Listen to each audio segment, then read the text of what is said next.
What's that? This Hold is on. a. So what is this picture? Show us this picture. Well, this picture is the Kirk family of that generation. When was that taken? That was taken about the same time, about 52. Yes, 52. This is a real good guess on that. Who is in the picture?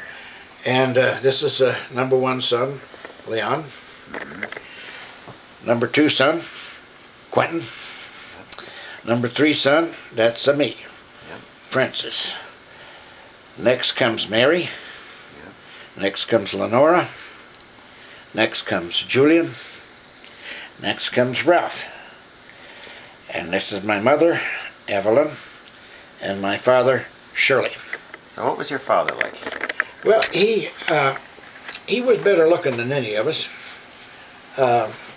And he was a very quiet man, sort of like the movie The Quiet Man. He was a hard-working guy who grew up on the farm, married early, had a baby. Her name was Merle, and his first wife came down with something like pneumonia, and they didn't have the antibiotics in those days, and she died, and he was left with a child. He didn't know anything about taking care of kids, but he had lived just down the road from his parents. So he moved his child Merle into the house with his parents. At about that same moment in time, his mother gave birth to Uncle Orion. So here she is trying to take care of Uncle Orion, her baby, and Uncle Orion's niece, my grandmother's granddaughter. And so my grandmother raised Merle. And my dad stayed unmarried for roughly 16 years. And he had an auto shop because in the very early days, early 1900s, he went to Kansas City and went through a school to learn about auto mechanics. And he came back and he opened this shop because he liked that better than farming. Farming's really hard work. And so he saw that they had a new school teacher just down the road, about a half a mile, at Lone Star Rural School. How long after his wife had died did he saw them? This was about 16 years later. 16 years he was a widower. 16 years.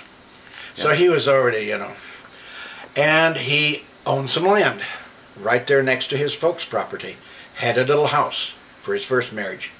They moved into that little house just a quarter of a mile down the road from the parents' place.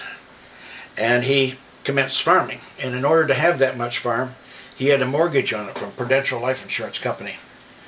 3/4 of Moultrie County was mortgaged to Prudential. And lo and behold, that's a teacher story. So he saw this teacher and thought she was really good looking and interesting and whatnot. She was only about 24. He was already 40-ish.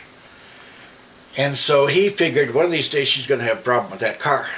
So he would get out there in front with his scythe or his sickle or something or other each time of day when she was coming by there and wait for something to happen to that car. Well, it did. And so she pulled over with a tire problem. And he went out there to help her out. And the courting days started. And we have some fascinating letters that my mother wrote to Aunt Leah from Spearfish, South Dakota, wondering about whether she should continue with her. Hold on.